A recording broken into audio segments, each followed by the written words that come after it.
जय श्री कृष्णा, राधे राधे। आज अपने सुनेंगे एकादशी व्रत के पारण की कथा, क्योंकि एकादशी को व्रत रखकर द्वादशी के दिन हम जब इसका पारण करते हैं तो सुबह स्नान आदि से निवृत्त होकर इस कथा को अवश्य सुनना चाहिए। उसके बाद में ब्राह्मणों को भोजन करवाकर दान दक्षिणा देकर विदा करें और फिर अपने व्रत का पारण करना चाहिए। तो कथा शुरू करने से पहले कमेंट बॉक्स में श्री हरि विष्णु की जय हो जरूर लिखना और मीरा भक्ति चैनल को सब्सक्राइब करके इस वीडियो को ज्यादा से ज्यादा शेयर करना। बोलो गणेश भगवान की जय हो, बोलो लक्ष्मीपति नारायण की जय हो। एकादशी का व्रत रखने वाले सारे विष्णु भक्त इस कथा को श्रद्धा पूर्वक और ध्यान से पूरा सुने और कथा शुरू करने से पहले कमेंट बॉक्स में जय हो विष्णु भगवान की अवश्य लिखें। अगर आप चैनल पर नए हैं तो इस चैनल को सब्सक्राइब जरूर करें। बोलो विष्णु भगवान के अनंत स्वरूपों की जय हो। एक समय की बात है, सब धर्मों के ज्ञाता, वेद और शास्त्रों के अर्थ ज्ञान में पारंगत, सबके हृदय में रमण करने वाले, श्रीमन नारायण के तत्व को जानने वाले तथा भगवत परायण भक्त शिरोमणि प्रहलाद जी जब सुखपूर्वक बैठे हुए थे तो उस समय उनके समीप सब धर्म का पालन करने वाले महर्षि जन कुछ पूछने के लिए वहां आए। महर्षियों ने कहा कि प्रहलाद जी, आपको प्रणाम है, हम आज आपसे कुछ पूछने की इच्छा रखते हैं। तो उन्होंने कहा कि निसंकोच कहिए। तो महर्षियों ने कहा कि प्रहलाद जी, आप ऐसा कोई साधन बताइए जिससे ज्ञान, ध्यान और इंद्रिय निग्रह के बिना ही अनायास भगवान नारायण का परम पद प्राप्त हो जाए। तो ऋषियों के ऐसा पूछने पर संपूर्ण लोकों के हित के लिए उद्धत रहने वाले विष्णु भक्त महाभाग प्रहलाद जी ने इस प्रकार कहा कि महर्षियों, जो 18 पुराणों का सार से भी सारतर तत्व है, जिसे कार्तिकेय जी के पूछने पर भगवान शंकर ने उन्हें बताया था, मैं उसका वर्णन करता हूँ, ध्यान पूर्वक सुनना। कि जो कली काल में एकादशी का व्रत रात्रि जागरण पूर्वक करते हैं एवं वैष्णव शास्त्र का पाठ करता है, उसके कोटि कोटि जन्मों के किए हुए 4 प्रकार के पाप नष्ट हो जाते हैं। जो एकादशी के दिन वैष्णव शास्त्र का उपदेश करता है उसे मेरा भक्त जानना चाहिए, जिसे एकादशी व्रत को करने में कोई संशय नहीं होता तथा रात्रि जागरण में निद्रा नहीं आती। जो उत्साह पूर्वक नाचता और गाता है वही मेरा विशेष भक्त है। मैं उसे उत्तम ज्ञान देता हूँ और भगवान विष्णु मोक्ष प्रदान करते हैं। अतः मेरे भक्त को विशेष रूप से एकादशी व्रत एवं व्रत के दिन रात्रि में जागरण करना चाहिए। जो कोई भगवान विष्णु से वैर रखते हैं उन्हें पाखंडी जानना चाहिए, और जो एकादशी की रात्रि को जागरण भजन करते हुए रात बिताते हैं उन्हें आधे निमेष मात्र में अग्निटोम तथा अतिरात्र यज्ञ के समान फल प्राप्त होता है। जो रात्रि जागरण में बारंबार भगवान विष्णु के मुखारविंद का दर्शन करते हैं उनको भी वही फल प्राप्त होता है। जो मनुष्य द्वादशी तिथि को एक बार पारण एवं भगवान विष्णु के आगे जागरण करते हैं वे यमराज के पास से मुक्त हो जाते हैं। जो द्वादशी को भगवान का स्मरण करते हुए रात्रि जागरण करे और गीता शास्त्र से मनोविनोद करते हैं वे भी यमराज के बंधन से मुक्त हो जाते हैं। जो प्राण त्याग हो जाने पर भी द्वादशी का जागरण नहीं छोड़ते वे धन्य और पुण्य आत्मा होते हैं। जिनके वंश के लोग एकादशी की रात में जागरण करते हैं वे ही धन्य हैं। जिन्होंने एकादशी को जागरण किया है उन्होंने यज्ञ, दान, गया, श्राद्ध और नित्य प्रयाग स्नान कर लिया है। ऐसे भक्तों को सन्यासियों के सन्यास का पुण्य फल भी मिल जाता है और उनके द्वारा इष्टापूर्त कर्मों का भी भली भांति पालन हो जाता है। षडानन भगवान विष्णु के भक्त जागरण सहित एकादशी का व्रत करते हैं, इसीलिए वे मुझे सदा ही विशेष प्रिय होते हैं। जिसने वर्धनी एकादशी की रात में जागरण किया है उसने पुनः प्राप्त होने वाले शरीर को स्वयं ही भस्म कर दिया है। जिसने 30 वर्षा एकादशी को रात्रि में जागरण किया है वह भगवान विष्णु के स्वरूप में लीन हो जाता है। जिसने हरि प्रबोधनी एकादशी की रात में जागरण किया है उसके स्थूल सूक्ष्म सभी पाप नष्ट हो जाते हैं। जो द्वादशी की रात में जागरण तथा ताल स्वर के साथ संगीत का आयोजन करता है, उसे महान पुण्य की प्राप्ति होती है। जो एकादशी के दिन ऋषियों द्वारा बनाए हुए दिव्य स्त्रोतों से, ऋग्वेद, यजुर्वेद, सामवेद के वैष्णव मंत्रों से, संस्कृत और प्राकृत के अन्य स्त्रोतों से एवं गीत वाद्य आदि के द्वारा भगवान श्री हरि विष्णु को संतुष्ट करता है, उसे भगवान विष्णु भी परम आनंद प्रदान करते हैं। जो एकादशी की रात में भगवान विष्णु के आगे वैष्णव भक्तों के समीप गीता और विष्णु सहस्त्र नाम का पाठ करता है, वह उस परम धाम में जाता है जहाँ साक्षात भगवान नारायण विराजमान है। पुण्य में भागवत तथा स्कंद पुराण भगवान विष्णु को अत्यंत प्रिय है। मथुरा और वज्र में भगवान विष्णु के बाल चरित्र का वर्णन किया गया है। उसे जो एकादशी की रात में भगवान केशव का पूजन करके पढ़ता है, उसका पुण्य कितना है यह मैं भी नहीं जानता, कदाचित भगवान विष्णु ही जानते हों। हे पुत्र, भगवान के समीप गीत, नृत्य तथा स्तोत्र पाठ आदि से जो फल प्राप्त होता है, वही कली काल में श्री हरि के समीप जागरण करते समय विष्णु सहस्त्र नाम, गीता तथा श्रीमद् भागवत का पाठ करने से सहस्त्र गुना होकर मिलता है। जो श्री हरि के समीप जागरण करते समय रात में दीपक जलाता है, उसका पुण्य 100 कल्पों में भी नष्ट नहीं होता। जो व्रत के साथ रात्रि जागरण में मंजरी सहित तुलसी दल से भक्ति पूर्वक श्री हरि की पूजा करता है, उसका पुनः इस संसार में जन्म नहीं होता। स्नान, चंदन, लेप, धूप, दीप, निवेद और तांबू, यह सब जागरण काल में भगवान विष्णु को समर्पित किया जाए तो ऐसा करने से अक्षय पुण्य फलों की प्राप्ति होती है। हे कार्तिकेय, जो भक्त मेरा ध्यान करना चाहता है, वह एकादशी की रात्रि में श्री हरि के समीप भक्ति पूर्वक जागरण करे। एकादशी के दिन जो लोग जागरण करते हैं, उनके शरीर में इंद्र आदि देवता आकर स्थित हो जाते हैं।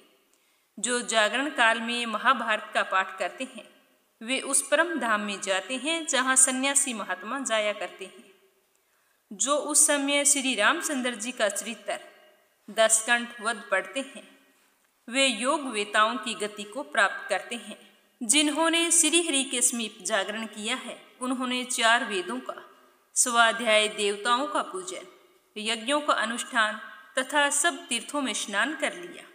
श्री कृष्ण से बढ़कर कोई देवता नहीं और एकादशी व्रत के समान कोई दूसरा व्रत नहीं है। जहाँ भागवत शास्त्र हैं, भगवान विष्णु के लिए जहाँ जागरण किया जाता है और जहाँ शालिग्राम शिला स्थित होती है, वहाँ साक्षात भगवान विष्णु स्वयं उपस्थित होते हैं। तो अब मैं आपको एकादशी व्रत की विधि बतलाता हूँ। दशमी की रात्रि को पूर्ण ब्रह्मचर्य का पालन करें, भोग विलास से दूर रहें और एकादशी के दिन सुबह लकड़ी की दातुन करें। इस दिन पेस्ट का प्रयोग नहीं करना चाहिए। नींबू, जामुन या आम के पत्ते लेकर चबा लें और अंगुली से अपने गले को शुद्ध कर लें। वृक्ष से इस दिन पत्ता तोड़ना वर्जित होता है, अतः स्वयं गिरे हुए पत्तों का सेवन करना चाहिए। यदि यह संभव ना हो तो पानी से 12 कुरले करने चाहिए। उसके बाद में स्नान आदि से निवृत्त होकर मंदिर में जाकर गीता का पाठ करें या फिर पुरोहित जी से सुने। एकादशी के दिन गीता जी का पाठ अवश्य करना चाहिए और प्रभु के सामने इस प्रकार संकल्प करना चाहिए कि आज मैं चोर, पाखंडी और दुराचारी मनुष्यों से बात नहीं करूंगा और ना ही किसी का दिल दुखाऊंगा। गौ और ब्राह्मण को फल, आहार एवं अन्न आदि देकर प्रसन्न करूंगा। रात्रि को जागरण करके कीर्तन करूंगा। ओम नमो भगवते वासुदेवाय, आपके इस मंत्र का जाप करूंगा। राम, कृष्ण, नारायण इत्यादि विष्णु सहस्त्र नाम को कंठ का भूषण बनाऊंगा, अतः इन नामों का ही जाप करता रहूंगा। इस प्रकार के संकल्प करके श्री हरि विष्णु भगवान का स्मरण करके प्रार्थना करें कि हे त्रिलोकपति, मेरी लाज आपके हाथ में है, अतः मुझे इस प्रण को पूरा करने की शक्ति प्रदान करें। ज्यादा से ज्यादा मौन, जप, शास्त्र पठन, कीर्तन, रात्रि जागरण एकादशी व्रत में बहुत ही ज्यादा लाभ पहुंचाते हैं।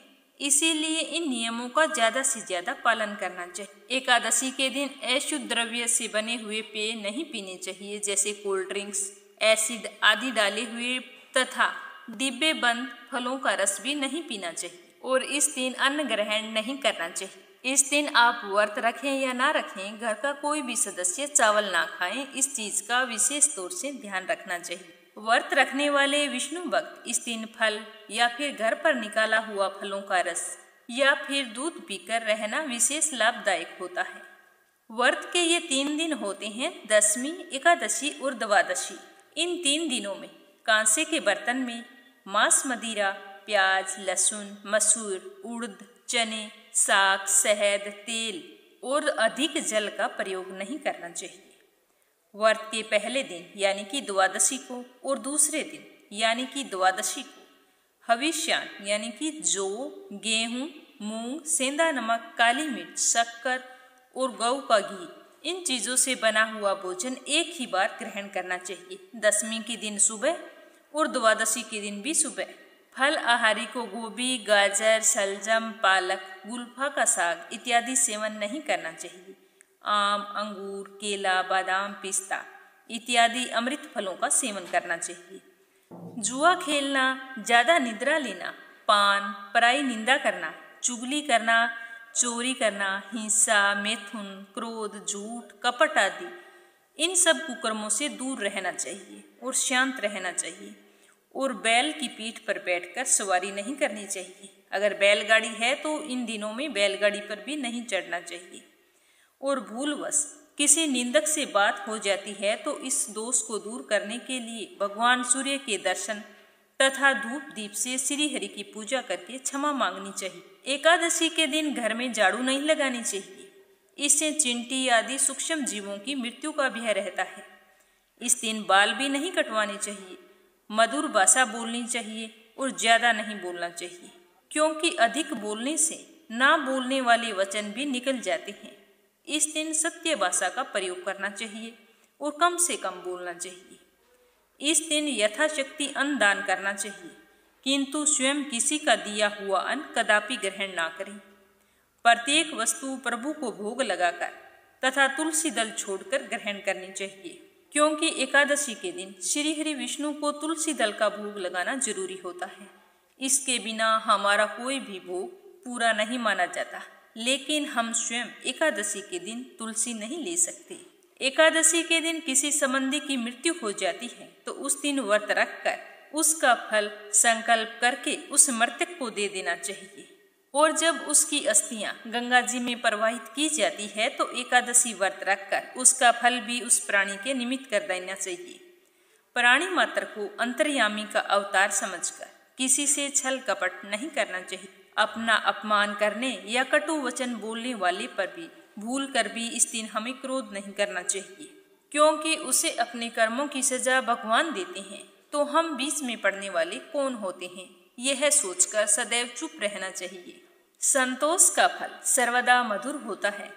मन में सभी के प्रति दया भाव रखना चाहिए। इस विधि से व्रत करने वाला उत्तम फल को प्राप्त करता है। और फिर द्वादशी के दिन श्री हरि विष्णु और तुलसी माता की विधिवत पूजा करके ब्राह्मणों को भोजन कराना चाहिए। भोजन करवाएं तो अपने चेहरे पर मुस्कान रखें और बाद में यथासंभव दान दक्षिणा देकर प्रसन्नचित मन से ब्राह्मणों को विदा करना चाहिए और फिर स्वयं व्रत का पारण करें। द्वादशी को सेवा पूजा की जगह बैठकर मीठे चावलों से व्रत का पारण करना चाहिए। किसी कारणवश अगर आप चावल नहीं बना सकते हैं तो 7 दाने चावल के लेकर उसके 14 टुकड़े करके अपने सिर के पीछे फेंकना चाहिए और साथ ही इस प्रकार प्रार्थना करनी चाहिए कि मेरे 7 जन्मों के शारीरिक, वाचिक और मानसिक पाप नष्ट हुए। यह भावना करके 7 अंजलि जल पिए और फिर 7 दाने चावल के खाकर व्रत का पारण करना चाहिए। युधिष्ठिर ने भगवान श्री कृष्ण से पूछा कि भगवान, पुण्यमयी एकादशी की तिथि उत्पन्न कैसे हुई? इस संसार में वह क्यों पवित्र मानी गई तथा देवताओं को प्रिय कैसे हुई? तो श्री भगवान जी बोले कि हे कुंती नंदन, प्राचीन समय की बात है। सतयुग में मुर नामक एक दानव रहता था। वह दानव बहुत ही अद्भुत, अत्यंत रौद्र तथा संपूर्ण देवताओं के लिए बहुत भयंकर था। उसका काल रूपधारी दुरात्मा महासुर ने इंद्र को भी पराजित कर दिया। संपूर्ण देवता उससे परास्त होकर स्वर्ग से निकाले जा चुके थे और शंकित तथा भयभीत होकर पृथ्वी पर विचर रहे थे। एक दिन सब देवता महादेव जी के पास गए। वहां जाकर इंद्र ने भगवान शिव के आगे सारा हाल कह सुनाया। इंद्र बोले कि महेश्वर, ये देवता स्वर्ग लोक से निकाले जाने के बाद पृथ्वी पर विचर रहे हैं। मनुष्यों के बीच में इस तरह से विचरना शोभा नहीं देता। हे महादेव, आप ही कोई उपाय बतलाइए, ये देवता अब किसका सहारा ले?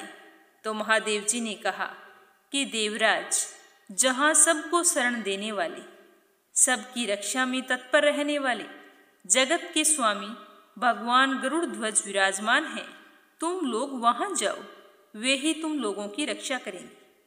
भगवान श्री कृष्ण कहते हैं कि युधिष्ठिर जी महादेव जी की बात सुनकर परम बुद्धिमान देवराज इंद्र संपूर्ण देवताओं के साथ क्षीर सागर में गए, जहां भगवान गदाधर सो रहे थे। तो इंद्र ने वहां जाकर हाथ जोड़कर उनकी स्तुति की और बोले कि हे देव देवेश्वर, आपको नमस्कार है। देव, आप ही पति, आप ही मति, आप ही हर्ता और आप ही कारण हैं। आप ही सब लोगों की माता और आप ही जगत के पिता हैं। देवता और दानव दोनों ही आपकी वंदना करते हैं। पुंडरीकाक्ष, आप दैत्यों के शत्रु हैं। मधुसूदन, आप हम लोगों की रक्षा कीजिए। हे प्रभु जगन्नाथ, अत्यंत उग्र स्वभाव वाले महाबली मुर नामक दैत्य ने इन संपूर्ण देवताओं को हराकर स्वर्ग से बाहर निकाल दिया है।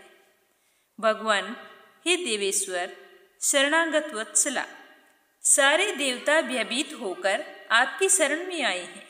दानवों का विनाश करने वाले कमल नयन भक्त वत्सल देवेश्वर जनार्दन, हमारी रक्षा कीजिए, रक्षा कीजिए।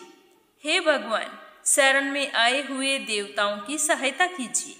तो इंद्र की बात सुनकर श्री हरि विष्णु भगवान बोले कि देवराज, यह दानव कैसा है, उसका रूप और बल कैसा है, तथा उस दुष्ट के रहने का स्थान कहाँ है? तो इंद्र बोले कि हे देवेश्वर, पूर्व काल में ब्रह्मा जी के वंश में तालजंग नामक एक महान असुर उत्पन्न हुआ था, जो अत्यंत भयंकर है। उसका पुत्र मुरदैत्य के नाम से विख्यात है। वह भी अत्यंत उत्कट, महापराक्रमी और देवताओं के लिए बहुत भयंकर है। चंद्रावती नाम से प्रसिद्ध एक नगरी है, उसी में वह स्थान बनाकर निवास करता है। उस दैत्य ने सारे देवताओं को परास्त करके स्वर्ग लोक से बाहर बिठा दिया है और उसने एक दूसरे ही इंद्र को स्वर्ग के सिंहासन पर बैठाया है। अग्नि, चंद्रमा, सूर्य, वायु तथा वरुण भी उसने दूसरे ही बनाए हैं। हे जनार्दन, मैं सच्ची बात बता रहा हूँ। उसने सब जगह पर दूसरों को नियुक्त कर लिया है। देवताओं को तो उसने प्रत्येक को अपने अपने स्थान से वंचित कर दिया है। तो इंद्र की यह बात सुनकर भगवान श्री हरि विष्णु को बड़ा ही गुस्सा आया। उन्होंने देवताओं को साथ लेकर चंद्रावती नगरी में प्रवेश किया। भगवान गदाधर ने देखा कि दैत्यराज बारंबार गर्जना कर रही हैं और उससे परास्त होकर संपूर्ण देवता दसों दिशाओं में भाग रहे हैं। अब वह दानव भगवान विष्णु को देखकर बोला कि खड़ा रहे, खड़ा रहे। उसके यह ललकार सुनकर भगवान विष्णु के नेत्र क्रोध से लाल हो गए। वे बोले कि अरे दुष्ट दुराचारी दानव, मेरी इन भुजाओं को देख। यह कहकर भगवान श्री हरि विष्णु ने अपने दिव्य बाणों से सामने आए दुष्ट दानवों को मारना शुरू कर दिया। तो दानव भय से भयभीत हो उठे। हे पांडुनंदन, तत्पश्चात श्री हरि विष्णु ने दैत्य सेना पर चक्र का प्रहार किया। तो उस प्रहार से छिन्न भिन्न होकर सैकड़ों योद्धा मौत के मुख में चले गए। इसके बाद भगवान मधुसूदन बद्रिका धाम को चले गए। वहां सिंहावती नाम की एक गुफा थी जो 12 योजन लंबी थी। हे पांडुनंदन, उस गुफा में एक ही दरवाजा था। भगवान विष्णु उसी में सो गए। वह मुर दैत्य भगवान को मार डालने के उद्देश्य से उनके पीछे पीछे तो लगा ही था, तो उसने भी गुफा में प्रवेश कर लिया। वहां भगवान को सोते हुए देखकर उसे बड़ा ही हर्ष हुआ। उसने सोचा कि यह दानवों को भय देने वाला देवता है, इसीलिए कोई संदेह नहीं, आज मैं इसे मार डालूंगा। दानव के इस प्रकार विचार करते ही भगवान विष्णु के शरीर से एक कन्या प्रकट हुई, जो बड़ी ही रूपवती, सौभाग्यशालिनी तथा दिव्य अस्त्र शस्त्रों से सुशोभित थी। वह भगवान श्री हरि विष्णु के तेज के अंश से उत्पन्न हुई थी। उसका बल और पराक्रम महान था। तो दैत्य मुर ने उस कन्या को देखा। कन्या ने युद्ध का विचार करके दानव के साथ युद्ध के लिए याचना की। युद्ध छिड़ गया। कन्या सब प्रकार की युद्ध कला में निपुण थी, लेकिन वह महान असुर उस कन्या के हुंकार मात्र से ही जलकर राख हो गया। दानव के मारे जाने पर भगवान जाग उठे। उन्होंने दानव को धरती पर इस प्रकार निष्प्राण पड़ा देखकर कन्या से पूछा कि मेरा यह शत्रु अत्यंत उग्र और भयंकर था, इसका वध किसने कर दिया? तो वह कन्या बोली कि हे स्वामिन, आपके ही प्रसाद से मैंने इस महादैत्य का वध किया है। तो श्री भगवान जी ने कहा कि कल्याणी, तुम्हारे इस कर्म से तीनों लोकों के मुनि और देवता आनंदित हुए हैं। अतः तुम्हारे मन में जैसी भी इच्छा हो उसके अनुसार मुझसे कोई वर मांग लो। देव दुर्लभ होने पर भी वह वरदान मैं पूरा करूंगा, इसमें कोई संदेह नहीं है, निसंकोच कहो। उस दिन एकादशी तिथि थी। उसने कहा कि हे प्रभु, यदि आप मुझ पर इतना प्रसन्न हैं तो मैं आपकी कृपा से सब तीर्थों में प्रधान, समस्त विघ्नों का नाश करने वाली तथा सब प्रकार की सिद्धि देने वाली देवी हूँ। हे जनार्दन, जो लोग आप में भक्ति रखते हुए आज के दिन उपवास करेंगे उन्हें सब प्रकार की सिद्धि प्राप्त हो। हे माधव, जो लोग उपवास बिना भोजन के अथवा एक वक्त भोजन ग्रहण करके मेरे व्रत का पालन करें, उन्हें आप धन, धर्म और मोक्ष प्रदान करें। परम दयालु भगवान श्री हरि नारायण बोले कि कल्याणी, तुम जो कहती हो वह सब पूर्ण होगा। और आज एकादशी तिथि है, तो तुम एकादशी माता के नाम से जानी जाओगी। तो ऐसा वरदान पाकर महाव्रता एकादशी बहुत ही प्रसन्न हुई। दोनों पक्षों की एकादशी समान रूप से कल्याण वाली होती है। इसमें शुक्ल और कृष्ण का भेद कभी नहीं करना चाहिए।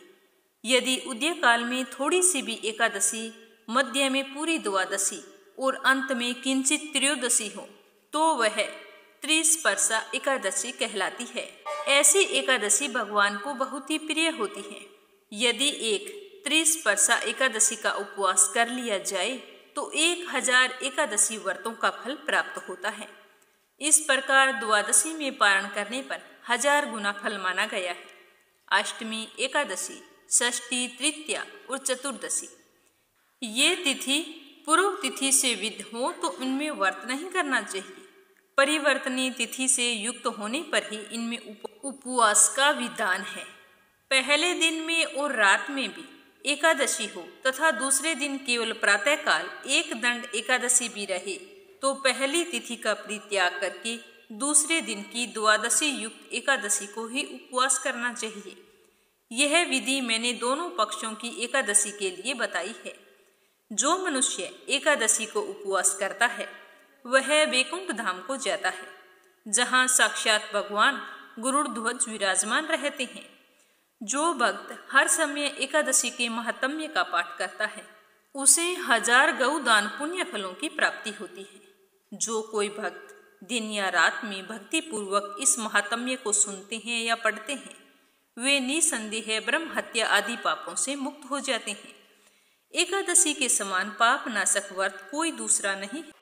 तो आज की कथा आपको कैसी लगी कमेंट करके जरूर बताना। भगवान श्री हरि विष्णु आपकी सारी मनोकामनाएं पूर्ण करें। जय श्री कृष्णा। राधे राधे।